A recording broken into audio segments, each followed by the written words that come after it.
ॐ नमः सिद्धेभ्यः।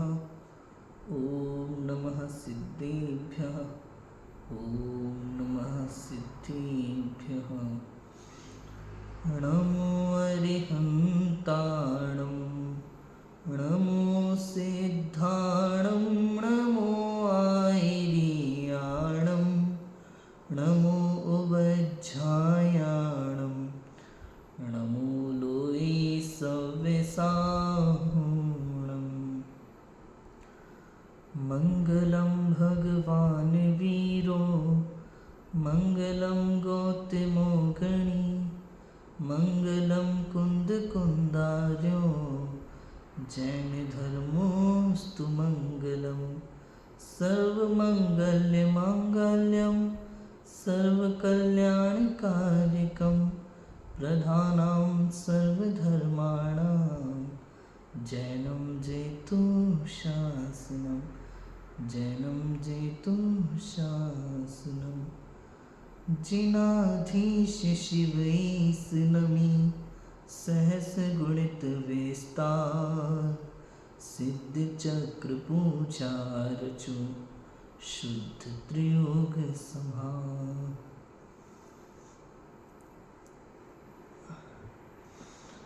कल से अष्टानिका महापर्व हमारे प्रारंभ हो रहे हैं। अष्टानिका महापर्व जो वर्ष में 3 बार आते हैं, कार्तिक फागुन साढ़ के अंत 8 दिन माही। अभी कौन से अष्टानिका महापर्व हैं? फागुन माह के। कौन से? फागुन माह के। मार्च का महीना है ना ये, फागुन माह के अष्टानिका महापर्व। अष्ट अनी मतलब 8 दिन के ये पर्व होते हैं। इन दिनों क्या विशेष होता है? ये शाश्वत पर्व है, शाश्वत पर्व, त्रैकालिक पर्व। 2 तरह के पर्व होते हैं, त्रैकालिक और तात्कालिक। त्रैकालिक माने शाश्वत, अनादि से चले आ रहे हैं, अनंत काल तक चलेंगे। तात्कालिक माने वर्तमान में किसी घटनाक्रम, जैसे अकंपनाचार्य आदि 700 मुनिराज पर उपसर्ग हुआ और उसका उपसर्ग निवारण हुआ तो रक्षाबंधन पर्व चला। महावीर निर्वाण उत्सव है तो दीपावली का पर्व है महावीर निर्वाण उत्सव। 24 तीर्थंकरों के कल्याणक पिछले काल में पिछले 24 तीर्थंकरों के कल्याणक मनाए जाते थे, अभी वर्तमान 24 तीर्थंकरों के कल्याणक मनाए जाते हैं। ऐसे जहाँ किसी घटना से या किसी व्यक्ति से संबंध हो वो तात्कालिक पर्व है, कुछ समय तक रहेगा, उसके बाद घटनाएं बदल जाएंगी, पर्व बदल जाएंगे। लेकिन त्रैकालिक पर्व जैसे 10 लक्षण महापर्व है, अष्टानिका महापर्व है, अष्टमी है, 14 है, इनको शाश्वत पर्व कहा जिनागम में। ये हमेशा है, अनादिकाल से है और अनंत काल तक ऐसे ही रहेंगे। 10 लक्षण भी साल में 3 बार आते हैं और अष्टानिका भी साल में 3 बार आते हैं। 10 लक्षण तो बस भादों के मनाए जाते हैं, अष्टानिका तो फिर भी कई जगह पे तीनों अष्टानिका मनाई जाती हैं। और अष्टानिका पर्व में विशेष रूप से तो क्या होता है कि 8वां द्वीप है नंदीश्वर द्वीप, जिसके विषय में हमने पहले बहुत चर्चाएं की हैं। 8वां द्वीप और शास्त्र में उसके विषय में क्या वर्णन मिलता है। नंदीश्वर पूजा की जयमाला के आधार से हमने चर्चा भी की थी कि वहाँ कैसे कैसे 52 जिनालय होते हैं, अद्भुत जिनालय होते हैं, डोल सम पर्वत होते हैं, है ना, बहुत सारी चर्चाएं की थी।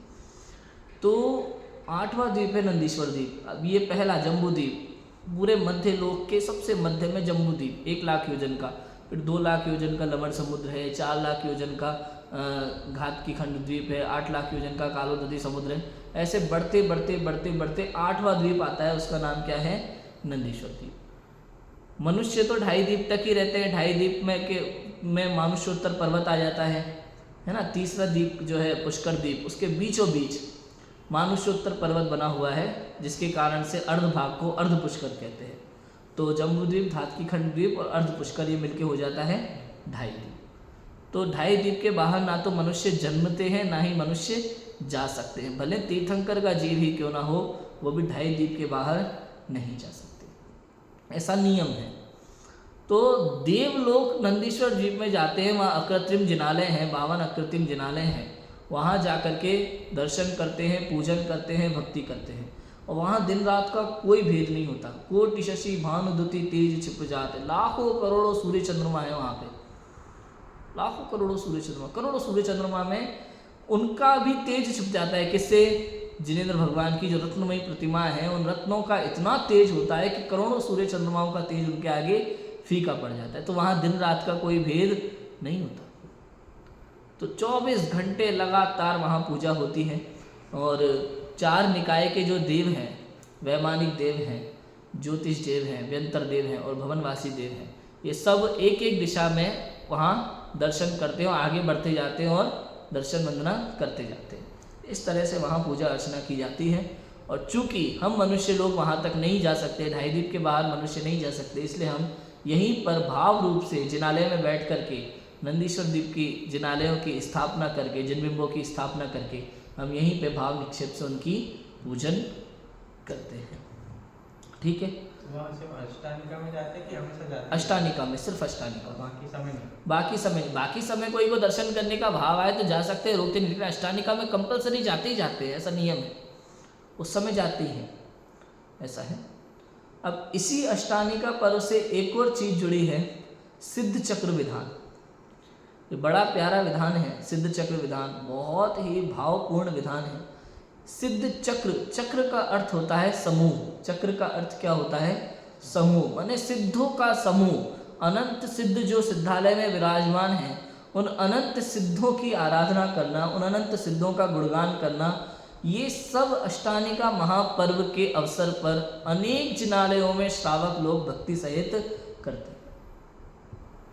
कविवर संतलाल जी ने बहुत सुंदर ये सिद्ध चक्र विधान की रचना की है। पहले ये संस्कृत में ही था और हिंदी में कविवर संतलाल जी ने प्रथम बार इस सिद्ध चक्र विधान को लिखा है। संस्कृत में किसका? संस्कृत में शायद आशाधर जी का था, पंडित आशाधर जी हुए हैं, उन्होंने सहस्त्र नाम स्तोत्र भी लिखा है, शायद उन्हीं का था, लेकिन कंफर्म मुझे शायद लग नहीं रहा। संस्कृत में लेकिन था सिद्ध चक्र विधान, और उसी का हिंदी में, या ये हिंदी में प्रथम बार जिन्होंने लिखा है वो कविवर संतलाल जी। ये कविवर संतलाल जी नकुड़ ग्राम के रहने वाले थे। नकुड़ ग्राम है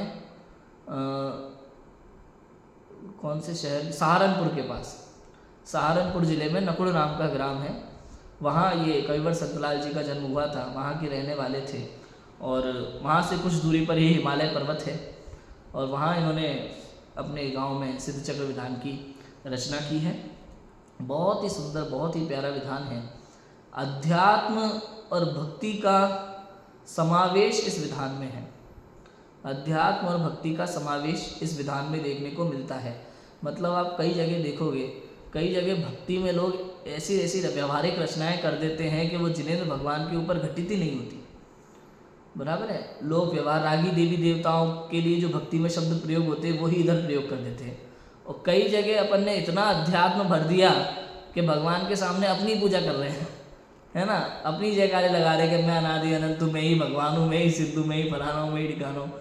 तो कह रहे वो भी नहीं, भक्ति और अध्यात्म, इसमें अध्यात्म भी है और भक्ति भी है। इसमें भगवान के गुणों की जिस तरीके से आराधना की गई है, वास्तव में जिनेंद्र भगवान के वैसे गुण होते हैं, ऐसी आराधना है इसमें। और भी कहते हैं कि इसमें सिद्ध चक्र विधान में अध्यात्म की गंगा, भक्ति की यमुना और ज्ञान की सरस्वती, ज्ञान रूप सरस्वती, त्रिवेणी का संगम है। आप इसमें डुबकी लगा सकते हो, त्रिवेणी संगम में सारे पाप धुल जाएं आपके, ऐसा है। जैसे प्रयागराज में भी कुंभ के मेले में त्रिवेणी संगम में सब पाप धो रहे हैं ना अपने, वहाँ तो नहीं धुलते, लेकिन यहाँ इतने परिणाम निर्मल होते हैं कि शुभ भाव होता है ना, तो अशुभ भाव नहीं होता। एक समय में एक ही भाव होता है ना, शुभ भाव होता है। सिद्धों की आराधना के समय अशुभ भाव नहीं होता, पाप उत्पन्न ही नहीं, पाप भाव उत्पन्न ही नहीं होते सिद्धों की आराधना के समय पर। ऐसा ये विधान है। अब कुछ बहुत सारी ऐसी बातें हैं। अब इस विधान को लेकर के एक कथा जुड़ गई है मैना सुंदरी के संबंध में। कुछ लोगों को लगता है ये विधान जो है कुष्ठ रोग को दूर करेगा, जैसे श्रीपाल का कुष्ठ रोग दूर हुआ था। तो भाई ऐसा नहीं है। हमारे यहाँ पंडित टोडरमल जी ने तो लिखा मोक्षमार्ग प्रकाशक में कि भैया जिन देव के निमित्त से या किसी भी देव भगवान के निमित्त से यदि आप लौकिक कार्य साधना चाहते हैं, इच्छाओं की पूर्ति करना चाहते हैं, तो उसमें तीव्र कषाय होती है। कौन सी कषाय है? संसारिक, किसी भी सांसारिक चीज की इच्छा, सांसारिक रोग, शरीर के रोग को ठीक करने की इच्छा भी क्या है? तीव्र कषाय है, और तीव्र कषाय से मात्र पाप का बंध होता है। पुण्य का बंध होता है मंद कषाय रूप परिणाम से, और संसारिक इच्छा होती है तीव्र कषाय में, और तीव्र कषाय में किसका बंध होता है? पाप का बंध। यदि आपको लगता है कि मैं धनादि की प्राप्ति के लिए या किसी रोग को दूर करने के लिए सिद्ध चक्र विधान करवाऊं, तो तीव्र कषाय पूर्वक आपने विधान कराया है, निश्चित रूप से आपको पाप का बंध होने वाला है।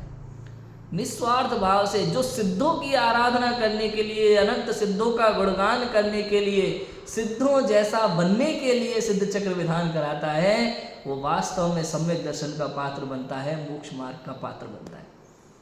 वो निकट भव्य कहलाता है, अल्पकाल में मोक्ष जाने वाला होगा। ऐसा है, हर किसी को ये उत्कृष्ट परिणाम होते ही नहीं है, ऐसा है।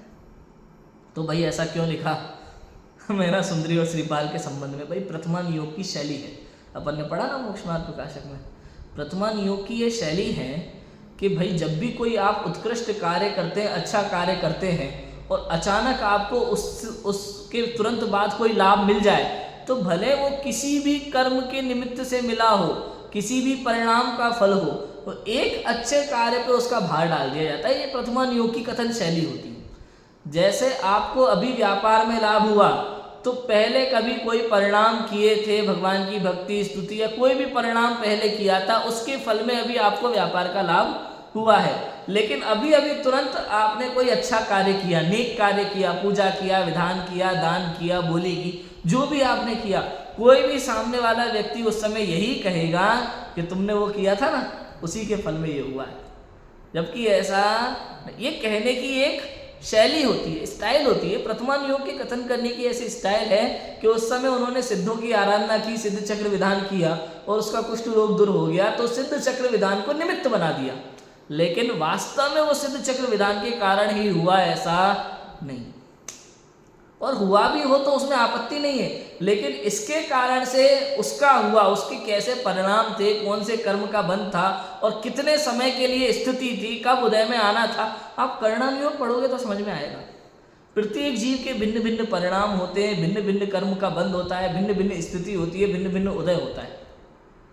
जैसे परिणाम श्रीपाल मीना सुंदरी के रहे हो, वैसे ही आपके रहे, ऐसा तो है।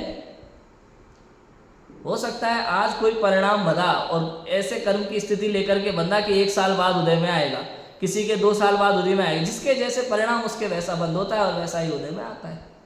तो वैसे की वैसी कथा सही होगी, ऐसा तो हो सकता नहीं। तो ये मिथ्यात्व भाव दिमाग से टोटली निकाल देना चाहिए।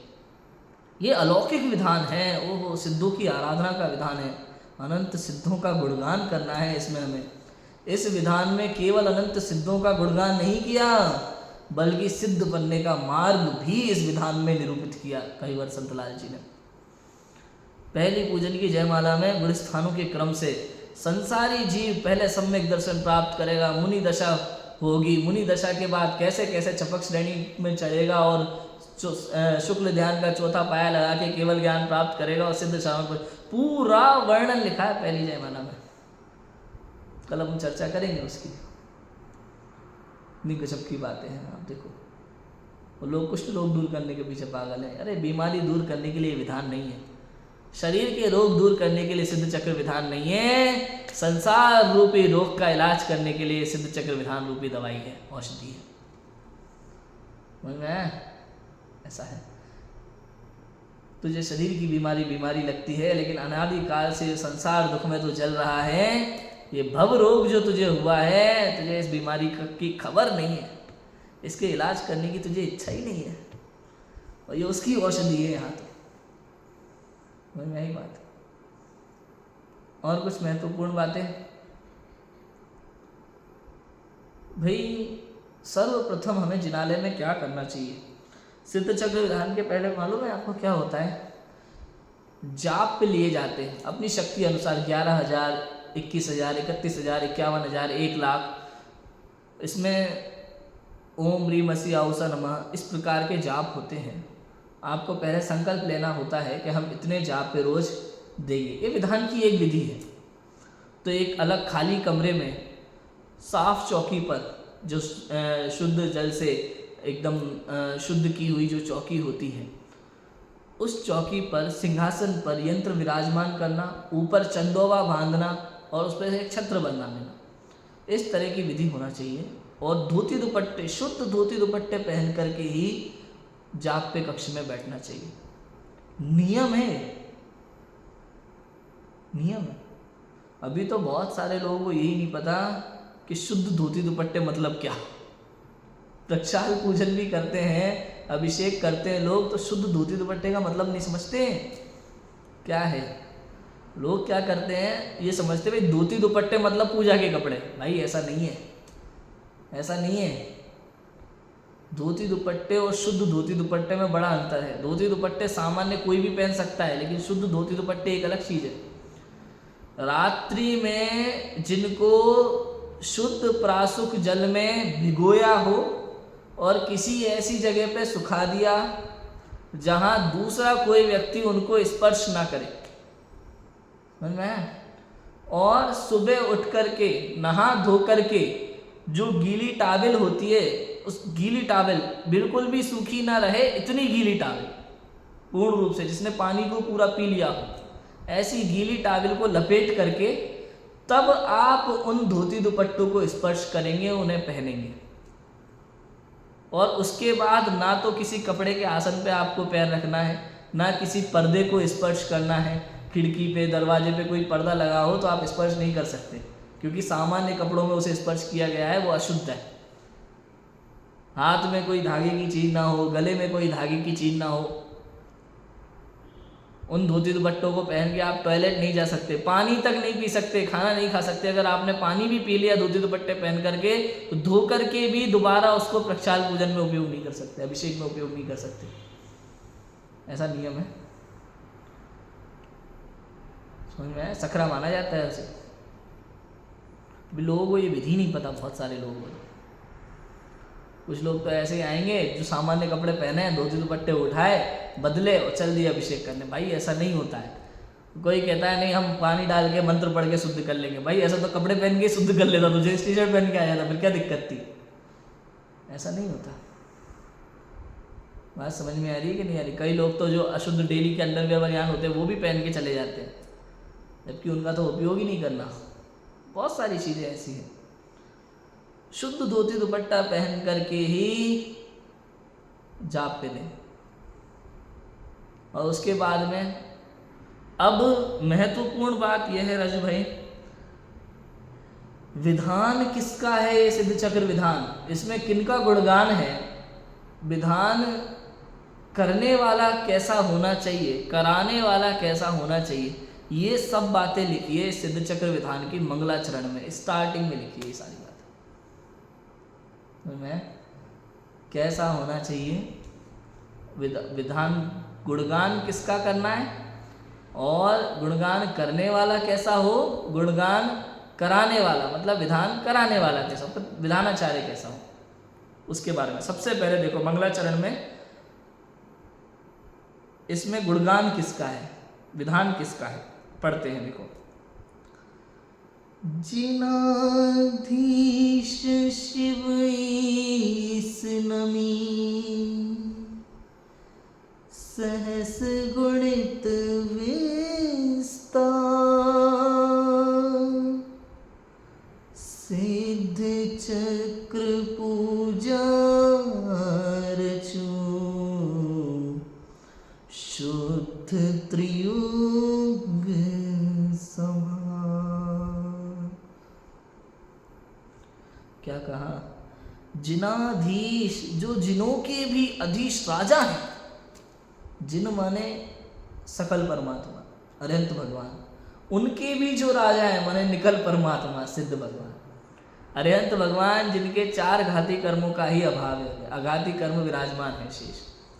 और सिद्ध भगवान कौन? जो अष्ट कर्म के समूह से रहित है, अनंत आनंद को भोगने वाले, सदा सदा के लिए जो संसार से मुक्त हो गए हैं, ऐसे सिद्ध भगवान। जिनाधीश शिव ईस नमी, शिव माने कल्याण करने वाले। शिव का अर्थ होता है कल्याण, मोक्ष भी होता है शिव का अर्थ, है ना। तो शिव ईस माने कल्याण करने वाले या मोक्ष के स्वामी, मन में ऐसे। नमी, उनको क्या करते हैं हम? नमन करते हैं। सहस गुणित विस्तार, सहस गुणित विस्तार, उनके हजारों गुणों के विस्तार से जो सहित हैं। सिद्ध भगवान के जो मुख्य 8 गुण गए ना, उन 8 गुणों को हजारों गुणों में विस्तृत कर दिया। क्या कर दिया? विस्तृत कर दिया, भेद कर दिए। सिद्ध भगवान के जिन सहस्त्र नाम स्तोत्र में 1008 नाम आते हैं, इसमें जो 8वीं पूजन है ना, उन्हीं नाम के आधार से उसमें अर्घ्य चढ़ाए, 1028 जो अर्घ्य चढ़ाए, 1024 जो अर्घ्य चढ़ाए सर, इसमें 8वीं पूजन में, इसमें दूनी दूनी पूजन है। पहली पूजन में 8 अर्घ्य, दूसरी में 16, तीसरी में 32, चौथी में 64, पांचवी में 128, छठवीं पूजन में 256, सातवीं में 512 और 8वीं में 1024, ऐसे है। तो 1008 गुणों के आधार से 1008 जो नाम हैं जिन सहस्त्र नाम स्तोत्र में, वो भी आशाधर जी करते, उसके आधार से उन्होंने वर्णन किया। नाम पे इनको देते ना अर्हंत अवस्था में, वो वही है, अर्हंत अवस्था में भी 1008 नाम आते हैं, सिद्ध भगवान के भी आते हैं, ऐसा है। 1008 से उनको 1008 नाम से नमस्कार किया, गुणों से नमस्कार किया। हजारों गुणों में उनके मुख्य 8 गुणों को हजारों गुणों रूप विस्तृत कर दिया, सहस्र गुणित विस्तार। और हजारों क्या, करोड़ों गुण, अनंत गुणों के स्वामी जो है वो सिद्ध परमात्मा है। हजार तो क्या है, लेकिन अनंत गुण हम कह नहीं सकते। 1000 गुण तक हम कह सकते हैं थोड़ा सा, लेकिन अनंत गुण क्या है कह नहीं सकते हम, इसलिए समस्या है। सिद्ध चक्र पूजा रचूं, शुद्ध त्रियोग समाज। त्रियोग माने मन वचन काय, अपने मन वचन काय को संभाल करके, मन निर्मल कर, निर्मल मन से, शुद्ध वचन से, निर्मल वचनों से और शुद्ध काया से। बताओ काया शुद्ध होना कि नहीं होना? कई लोग तो कहते हैं भाव शुद्ध है ना, काया का क्या, तुम बाहर की शुद्धता इसी में उलझे पड़े हो। अरे भाई, मन वचन काय तीनों की शुद्धि जरूरी है। मुनिराज को आहार देते समय भी मन शुद्धि, वचन शुद्धि, काय शुद्धि बोलना पड़ता है, अन्यथा मुनिराज आहार नहीं लेंगे। ऐसा है, काय की शुद्धि भी उतनी महत्वपूर्ण है जितनी मन की शुद्धि। क्या करूं? सिद्ध चक्र पूजा रचूं। सिद्ध चक्र, सिद्धों के समूह की पूजा। एक सिद्ध भगवान की पूजा नहीं है, अनंत सिद्ध भगवान जो अनादि काल से लेके आज तक हुए हैं, हो रहे हैं और होंगे, समस्त सिद्धों की पूजा नहीं है। इसलिए सिद्ध समूह पूजा रखो, सिद्ध चक्र पूजा रचो, उन सिद्धों की पूजा है इसमें पूरे विधान में। 2 लाइन में बता दिया, एक दोहे में कई बार संतलाल जी ने। जिनाधीश शिव ईश नमी, जो जिनेंद्रों के राजा हैं, कल्याणकारी हैं, मोक्ष के भी स्वामी हैं, सहस्र गुणित बाजार, जिनके 8 गुणों को ही हजारों गुणों में विस्तार कर दिया गया है, जिनका अनंत गुणों के जो स्वामी हैं, ऐसे सिद्ध भगवान की मैं मन वचन काय को संभाल करके मन वचन काय की शुद्धि पूर्वक पूजा करता हूं। समझ में आया? ऐसा है। अब देखो, यजमान पूजन करने वाले का स्वरूप कहा अगली 2 लाइनों में। पूजन करने वाला कैसा होना चाहिए? नित्याश्रित धनपति सुधी, शीलादिक गुण खान, जिन पद अम्बुज भ्रमर मन, सुप्रशस्त यजमान। क्या कहते हैं? नित्याश्रित, जो नीति से संपन्न है। कैसे हैं? नित्याश्रित, नीति के आश्रित रहने वाले, नीति से संपन्न। धनपति है, सुधी है माने बुद्धिमान है, समझदार है। नीति, नीति का मैंने न्याय और नीति में अंतर देखा था ना। न्याय माने जजमेंट, एक द्रव्य दूसरे द्रव्य रूप नहीं हो सकता। न्याय में सिद्धांत, और नीति माने रूल्स को फॉलो करना।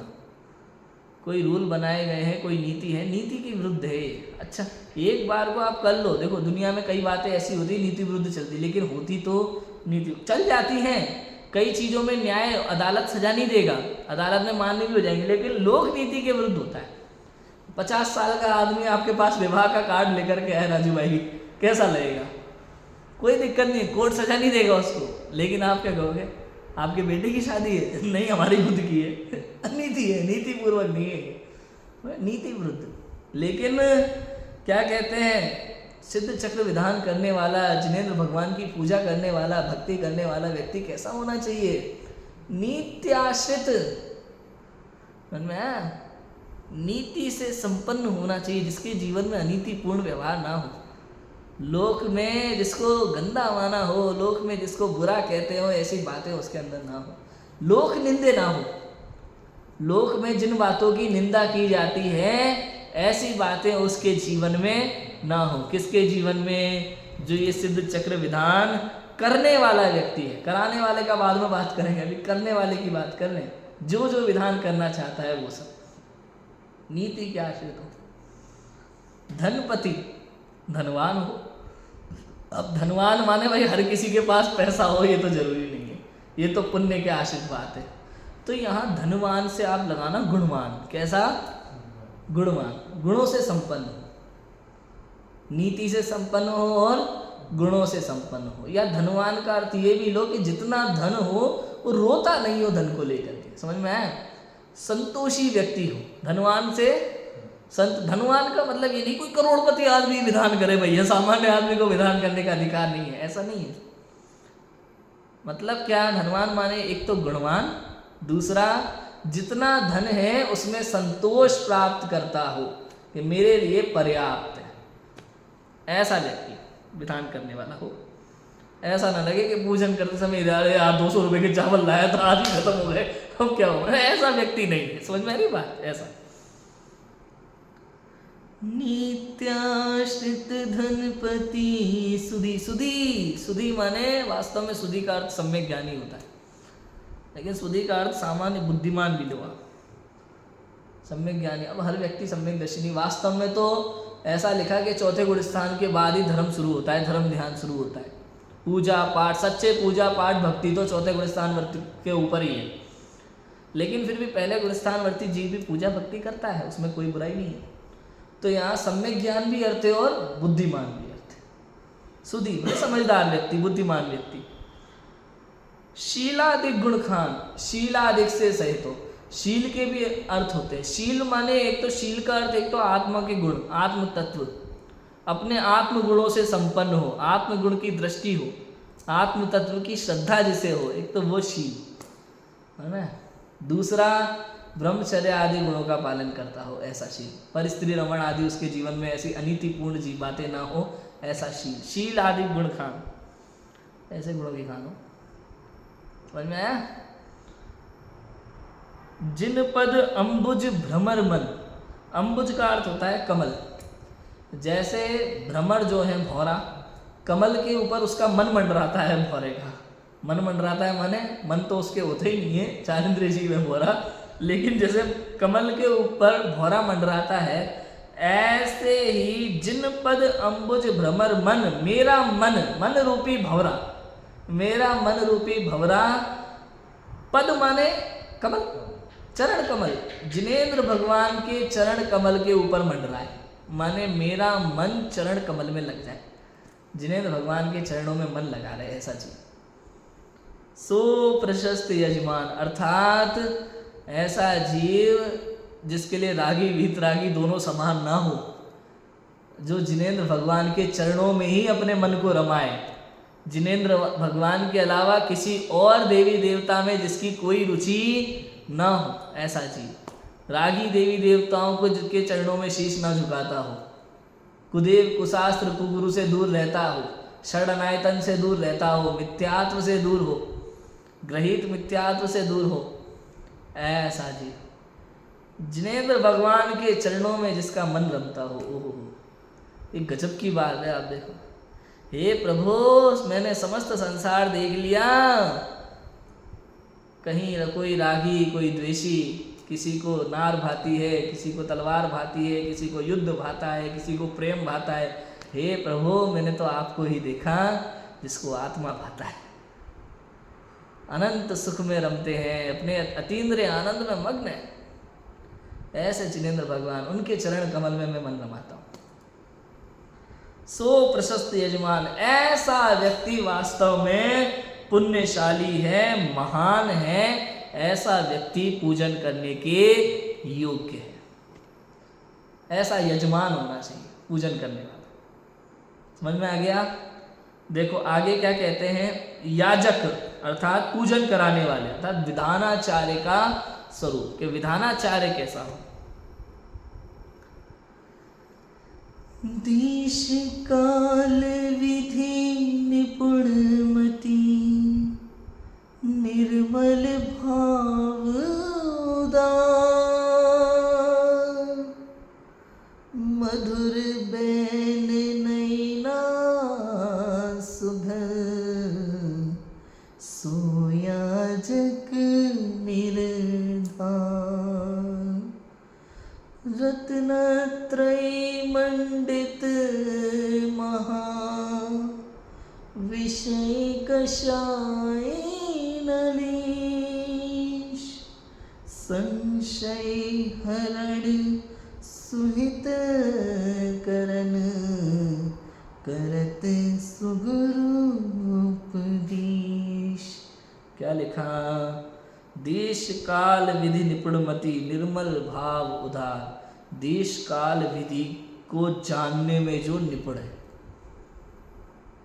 समझ मतलब कौन से क्षेत्र में, कौन सी जगह पे, किस समय में क्या चलता है, ये सारी बातें जो समझता हो, विरोध भाव ना उपजाए समाज में जाकर के, बिल्कुल नीति पूर्वक जैसा विधान होना चाहिए वैसा करे, जाकर के वहाँ की किसी परंपरा के निषेध में दिमाग ना लगाए कि ऐसा नहीं होना चाहिए, वैसा नहीं होना चाहिए। वो केवल सिद्धों की आराधना कराए, बस आनंद करे, बस ऐसा।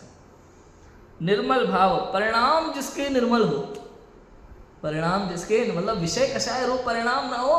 ओहो सिद्ध चक्र उदार के तुरंत बाद मुझे नाश्ता चाहिए भाई साहब वही चाहिए, बढ़िया शानदार, ऐसा नहीं होना चाहिए। निर्मल भाव उदार, जिसके परिणामों में निर्मलता हो। जिनेंद्र भगवान की पूजन करते समय जिसके परिणाम निर्मल रहते हो।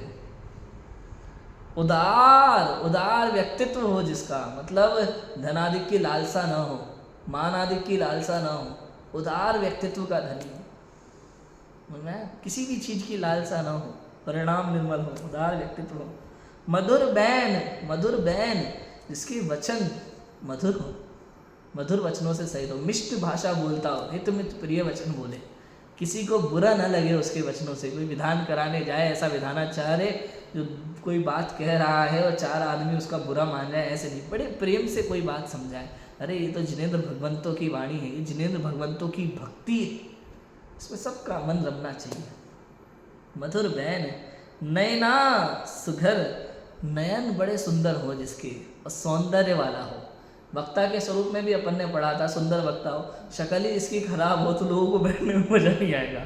मूल बात ये है, किसी भी वक्ता का स्वरूप ऐसा कहा कि आकर्षक व्यक्तित्व लगे तो लोगों को उससे भी फर्क पड़ता है थोड़ा सा। मधुर बैन नयना सुघर, सोयाजक निर्धार, वो अच्छा विधानाचार्य है, उस विधानाचार्य का निर्धार करो। मतलब आपको यदि विधान कराना है तो ऐसे विधानाचार्य का निर्णय करो, निर्धार, उसका निर्धारण करो, निर्णय करो, उसको क्या बोलते हैं, निर्णायक होता है निर्णय करना। तो ऐसे विधानाचार्य को आप वहाँ अपॉइंट करो, कह सकते हैं, निर्णय करो। और क्या होता है, रत्नत्रय मंडित महा, जो रत्नत्रय से मंडित है। अब देखो सम्यक दर्शन की बात आ गई, चौथे गुणस्थान वर्ती भी रत्नत्रय सहित होता है। सम्यक दर्शन ज्ञान चारित्र, कोई लोग कहते हैं कि चारित्र नहीं है, ऐसा नहीं है। सम्यक दर्शन ज्ञान चारित्र तीनों एक साथ एक समय में प्रकट होते हैं। चूँकि चौथे गुणस्थान में मिथ्यात्व और अनंतानुबंधी का अभाव होता है, तो मिथ्यात्व दर्शन मोहनीय की प्रकृति है और चारित्र मोहनीय में से अनंतानुबंधी का अभाव होता है। तो अनंतानुबंधी के अभाव में जो चारित्र प्रकट होता है, उस चारित्र की यहाँ बात है। सम्यक दर्शन, सम्यक ज्ञान, सम्यक चारित्र, तीनों एक साथ एक समय में प्रकट होते हैं। जैसे अंधेरा जाता है, उजाला आता है, एक साथ एक समय में होता है। कभी आज तक अंधेरे ने उजाले को नहीं देखा, उजाले ने अंधेरे को नहीं देखा, दोनों एक दूसरे के विरोधी है। ऐसे ही आज तक सम्यक दर्शन ने मिथ्यात्व को नहीं देखा, मिथ्यात्व ने सम्यक दर्शन को नहीं देखा। मिथ्या दर्शन ज्ञान चाहे तो सम्यक दर्शन ज्ञान चाहे तो, का ऐसा है, एक साथ एक समय में सम्यक दर्शन ज्ञान चाहे प्रकट होते हैं। ठीक है, ये बात अलग है। फिर चारित्र में वृद्धि होती रहती है, जैसे जैसे कषायों का अभाव होता है वैसे वैसे चारित्र में वृद्धि होती है। रत्नत्रय मंडित महा मतलब सम्यक दृष्टि जीव हो, ऐसा कहना चाहते।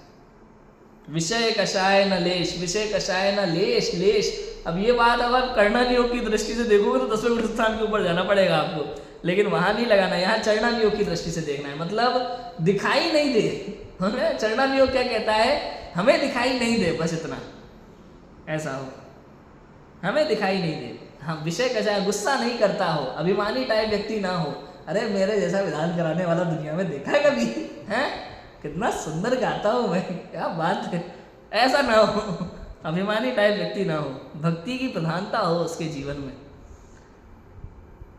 पूजन कराए तो पूजन का भाव समझाए, अर्थ समझाए, जिनेंद्र भगवान की महिमा बताए पूजन कराते समय, अपनी महिमा ना गाने लगे। सुन में ऐसा, विषय कषाय नलेश, संशय हरण सुहित करण। संशय, संशय को हरने वाला। यदि किसी भी व्यक्ति को पूजन में कोई बात समझ में नहीं आ रही है, या जिनेंद्र भगवान को लेकर की कोई शंका है, जैन धर्म को कोई शंका है, जैन धर्म को लेकर कोई शंका है, तो उस संशय को हरण करने वाला अपनी वाणी से, अपने स्वाध्याय से, अपने अध्ययन से, अपने ज्ञान से, अपने निर्णय से, अपने अनुभव से व्यक्ति के संशय को हरने वाला, उसकी शंका का समाधान करने वाला हो, हित करने वाला हो। कौन सा हित करने वाला? व्यापार आदि के लिए कोई लाभ बताया जाए? नहीं, उसके आत्महित में जो निमित्त बनने वाला हो, जिनवाणी की बात कहने वाला हो, जिनेंद्र भगवंतों की वाणी सुनाने वाला हो, जिनेंद्र भगवंतों की भक्ति में मन को रमाने वाला हो, ऐसा ही वास्तव में याजक होता है, अर्थात विधानाचार्य होता है। समझ में आ गया? और देखो, अब विधान मंडप और द्रव्य का स्वरूप कहते हैं कि विधान का मंडप कैसा होना चाहिए, द्रव्य कैसी होनी चाहिए। निर्मल मंडप भूमि दरव मंगल करि सोहत, सुरभि सरस शुभ पुष्प जाल मंडित मन मोहत, यथा योग्य सुंदर मनोज्ञ चित्राम अनुपा, दीर्घ मूल सुडोल बसन झक झोल स्वरूपा, हो वित्त सार प्रासुक दरब सर्व अंग मन को हरि, सो महाभाग आनंद सहित जो जिनेंद्र अर्चा करे। 56 छंद है इसमें, टोटल 47 छंद है पूरे सिद्ध चक्र विधान में। सिद्ध चक्र विधान को विधानों का राजा कहते हैं वास्तव में, एक बात देखा जाए तो। जैसे नमोकार मंत्र, मंत्रों में मंत्र महामंत्र नमोकार मंत्र, समस्त शास्त्रों में महान ग्रंथाधिराज समय सार, ऐसे समस्त विधानों का राजा सिद्ध चक्र विधान है। सिद्ध चक्र विधान को समस्त विधानों का राजा कहते हैं। ऐसी ऐसी भक्ति है और अध्यात्म से भरा हुआ ये विधान है। राजमल जी पवैया जो हुए ना भोपाल से, आपके भोपाल से, राजमल जी पवैया इतने स्वाध्यायी जीव थे और इतनी आध्यात्मिक शैली, गजब के कवि। उन्होंने 150 के लगभग विधान लिखे, लगभग 150 विधान लिखे उन्होंने। हर शास्त्र पे विधान रच दिया उन्होंने, छोटे बड़े सब। हैं, उन्होंने सिद्ध चक्र विधान नहीं लिखा भाई साहब। बस उनसे पूछा, उनसे कहा किसी व्यक्ति ने कि हे कविवर आप सिद्ध चक्र विधान और लिख दीजिए। उन्होंने कहा भैया कविवर संत लाल जी के द्वारा जो लिखित सिद्ध चक्र विधान है वो इतना गजब का विधान है कि मैं उसकी बराबरी नहीं कर सकता, इसलिए मैं तो नहीं लिखूंगा। वो एक महान विधान है, मैं इतने विधान लिख लिए सब है, लेकिन सिद्ध चक्र विधान की बराबरी नहीं हो सकती। ऐसा ये सिद्ध चक्र विधान है, विधानों का राजा। क्या लिखा? विधान मंडप कैसा हो? निर्मल मंडप भूमि दरव मंगल करि सोहत। निर्मल होना चाहिए मंडप, साफ हो, स्वच्छ हो, सुंदर लगे, ऐसा मंडप होना चाहिए। और 4x4 का बढ़िया मांडला हो, शानदार चौकोर ना, निर्मल मंडप हो। भूमि द्रव मंगल करि सोहत, अष्टमंगल जो होते हैं ना, अष्टमंगल द्रव्यों से सुशोभित हो। अष्टमंगल होते हैं कंचन झारी वगैरह, अष्टमंगल द्रव्यों से सुशोभित हो। और सुरभि सरस शुभ पुष्प जाल मंडित मन मोहत। सुरभि माने सुगंधित होता है, सरस माने सुंदर। शुभ पुष्प जाल, पुष्पों का जाल अर्थात मालाओं से, मालाओं से, पुष्प माला से सुंदर, मन को मोहत, मन मंडित मन मोहत, मन को मोहित करने वाला हो, मन को मुग्ध करने वाला हो, ऐसा होना चाहिए मंडप। पुष्प जाल में यहाँ चावल के जो पुष्प होते हैं ना, उससे जो मांडला बनाते हैं वो अर्थ लेना। यथा योग्य सुंदर मनोज्ञ चित्रामनुपा, यथा योग्य, वहां जैसे जैसे सुंदर सुंदर चित्र होते हैं वैसे चित्रों से सजा लेना उस मंडप को। सुंदर पेंट, आर्ट एक तरह की आर्ट करके सुंदर चित्रों से उसको सजा लेना। स्वास्तिक आदि बनाना, ओम बनाना, जो भी अपन बना सकते हैं जैन धर्म से संबंधित सुंदर सुंदर चित्र, उससे आप उस मंडप को सजा लीजिए। दीर्घ मोल सुडोल बसन झकझोल स्वरूपा, दीर्घ मोल अच्छा, बहुमूल्य, बहुमूल्य, सुडोल मतलब सुंदर, अच्छे कपड़े वाला, एकदम जो कपड़ा होता है मखमल जैसा, वैसा सुडोल। बसन माने वस्त्र, झकझोल स्वरूपा, अच्छा सुंदर झकझोल और मखमल जैसा वस्त्र उसके लिए होना चाहिए। बहुमूल्य, दीर्घ मोल, बहुमूल्य हो। वित्त सार प्रासुक दरब सर्व अंग मन को हरे, सो महाभाग आनंद सहित सो जिनेन्द्र अर्चा करे। ओहो क्या बात करें। वित्त सार प्रासुक दरब, में अष्ट द्रव्य, प्रासुक द्रव्य, अष्ट द्रव्य, वित्त सार माने बहुमूल्य, बहुमूल्य अष्ट द्रव्यों से सर्व अंग मन को हरे, मन को हरने वाला, मन को हरने वाले बहुमूल्य अष्ट द्रव्यों से उनकी पूजा करे। कौन? सो महाभाग, महाभाग्यवान होता है, महाभाग्यवान है वो जीव जो आनंद सहित, आनंद के साथ, महाभाग्यवान है, महाभाग्यशाली है वो जीव जो आनंद के साथ बहुमूल्य अष्ट द्रव्यों से सब अंग को, मन को, अंग रूप को मन हरने वाले सुंदर बहुमूल्य अष्ट द्रव्यों से जिनेंद्र भगवान की अर्चा करता है, पूजन करता है, भक्ति करता है। ऐसा यहाँ पे अर्थ है, समझ में आया? ऐसा है, महाभाग्यशाली है वह जीव। उसके बाद में देखो क्या कहते हैं, इतनी गजब की बातें हैं राजू भाई। इस मंगलाचरण के तुरंत बाद में बहुत कमाल की कुछ बातें लिखी हैं। जैसे लिखा है दोहा एक, सुर मुनि मन आनंद कर ज्ञान सुधार सुधार, बड़ी कमाल की लाइनें हैं। इसमें क्या है, इस दोहे के बाद स्वर और व्यंजन से जो जिनवाणी लिखी गई है उनको भी अर्घ्य समर्पित करेंगे। वो कैसे करेंगे देखो। सबसे पहले यंत्र स्थापना का ये छंद है, इसका अर्थ करते हैं। सुर मुनि मन आनंद कर ज्ञान सुधारस धार, सिद्ध चक्र सोथाप हूँ विधि दव जन मन हार। अर्थात सुर मुनि मन आनंद कर, सुरेश्वर माने देव इंद्र, और मुनि मुनिराजों के भी मन को जो आनंद करने वाला है, ज्ञान सुधार सदा, जो ज्ञान रूपी अमृत के धारक है। ज्ञान रूपी अमृत के धारक ऐसे देवों मुनियों इंद्रों को भी जो आनंद करने वाला है, ऐसे मैं सिद्ध चक्र माने सिद्ध समूह की स्थापना करता हूँ, अनंत सिद्धों की यहाँ स्थापना करता हूँ। कहाँ? हृदय में स्थापना करता हूँ। विधि दल जब उनहार, विधि दब जल माने, विधि माने होता है यहाँ पे कर्म, कर्म रूपी अग्नि, दव माने अग्नि, कर्म रूपी अग्नि के लिए जो जल के समान हो, ऐसे सिद्ध समूह की मैं स्थापना करता हूँ। कहाँ पे? उनहार, हृदय में स्थापना करता हूँ। मैं इस तरह की बात यहाँ पे लिखी है। उसके बाद 8 दिशाओं में अर्घ्य चढ़ाते हैं। अर्हम शब्द प्रसिद्ध अर्धमात्रिक कहा, अकारादि स्वर मंडित अति शोभा लहा, अति पवित्र अष्टांग अर्घ करिलाय की, पूरब दिशि पूजो अष्टांग नमाय की।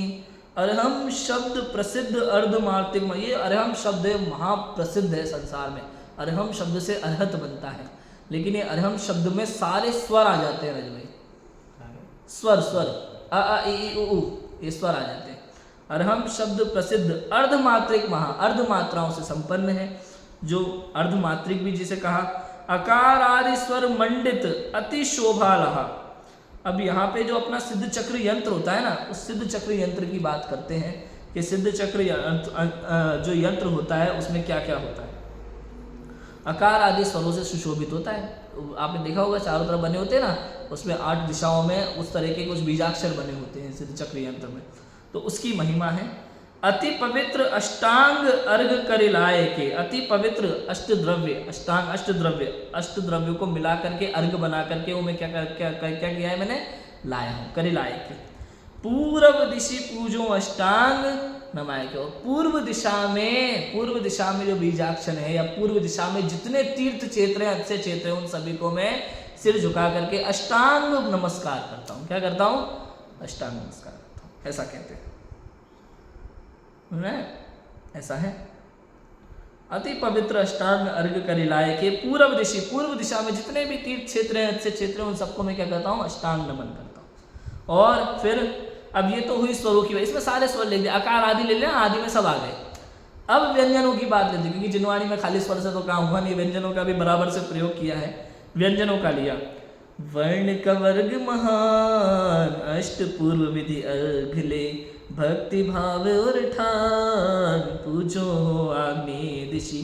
कि वर्ण का वर्ग महान, वर्णों में व्यंजनों में का वर्ग बड़ा महान वर्ग है भैया।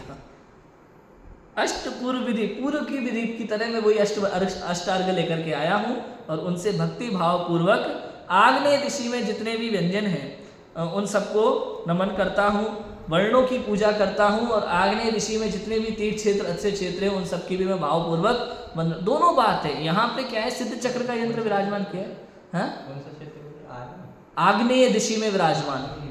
आग्नेय 8 दिशा होती है, पूर्व पश्चिम उत्तर दक्षिण, उसका कोनों कोनों में और 4 दिशा, ऐसे 8, तो ये आग्नेय दिशि है। तो एक तो सिद्ध चक्र यंत्र जो विराजमान किया है, उसमें जो वर्ण बने हुए हैं, उन वर्णों को, क्योंकि उन वर्णों से जिनवाणी निर्मित हुई है, इसलिए उसको स्यादवाद रूपी गंगा जिससे निर्मित हुई है, ऐसी जिनवाणी को, वचन रूपी गंगा को भी हमने नमन किया है। तो उस हिसाब से यहाँ अर्घ लेकर के पूजन की है। और दूसरा अर्थ हम ये भी करते हैं कि उस दिशा में जितने तीर्थ क्षेत्र हैं, अच्छे क्षेत्र हैं, उनको नमन करते हुए यहाँ पे अर्घ समर्पित करते हैं। वर्ण च वर्ग प्रसिद्ध वसुविधि अर्घ उतार के, मिली है वसुविधि रिद्धि दक्षिण दिशि पूजा करूं। यहाँ पे 8 कर्मों के नाश पूर्वक 8 गुणों की प्राप्ति के लिए मैं दक्षिण दिशा में जितने भी तीर्थ क्षेत्र से क्षेत्र विराजमान है उन सबको नमन करता हूँ। फिर वर्ण टवर्ग प्रसिद्ध जल फलादि शुभ अर्घ ले पाऊँ, सब विधि स्वस्ति नैऋत्य दिशि अर्चा करूँ, सब प्रकार से मैं कल्याण को प्राप्त करूँ, इस प्रकार से नैऋत्य दिशि की अर्चा करता हूँ। नैऋत्य दिशि में विराजमान सब क्षेत्रों की अर्चा करता हूँ। वर्ण तवर्ग मनोग यथा योग्य कर अर्घ धरी, मिली है सब शुभ योग, सारे शुभ योग मिले, ऐसे पश्चिम दिशि पूजा करूँ। पश्चिम दिशि में अच्छे क्षेत्र तीर्थ क्षेत्र सबको नमन है, और वहाँ जो वर्ण व्यंजन बने हुए हैं यंत्र में उन सबको यहाँ पे नमन है। वर्ण पवर्ग सुभाग करूँ आरती अर्घ ले, सब विधि आरती त्याग, वायव दिशि पूजा करूँ। वर्ण पवर्ग सुभाग करूँ आरती अर्घ ले, आरती माने गुणगान, आरती माने गुणगान। जहाँ जहाँ आरत शब्द मिले लोग समझते दीपक से आरती, ऐसा नहीं है, आरती माने गुणगान। सब विधि आरत त्याग, यहाँ आरत का अर्थ है दुख, सब विधि आरत त्याग माने आर्त ध्यान को त्याग करो। आर्त ध्यान में रोना विलखना होता है ना, कोई मर जाता है तो आर्त ध्यान होता है, रोते रखते हैं दुखी, कोई इष्ट वियोग कहते हैं, इष्ट वियोग और अनिष्ट संयोग में क्या होता है, आर्त ध्यान होता है। सब विधि आरत त्याग, आर्त ध्यान का त्याग करके वायव्य दिशि में जो क्षेत्र विराजमान है उन सबको क्या करता हूँ, नमस्कार करता हूँ।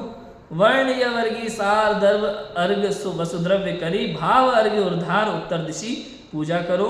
और शेष वर्ण चौवंत उत्तम अर्घ बनाए के, नशे कर्म वसुभंत पूजो हो ईशान दिशि। इस प्रकार सभी वर्णों को, सभी स्वरों को, सभी व्यंजनों को यहाँ पर मिला करके जिससे जिनवाणी निर्मित हुई है उस प्रकार उन सभी को अर्घ्य समर्पित किया है और समस्त दिशाओं में विराजमान तीर्थ क्षेत्र, अक्षय क्षेत्र, सिद्ध क्षेत्रों को भी हमने बारंबार नमन किया है। इस प्रकार यहाँ सिद्ध चक्र विधान का मंगलाचरण पूर्ण होता है और प्रथम पूजा यहाँ से शुरू होगी।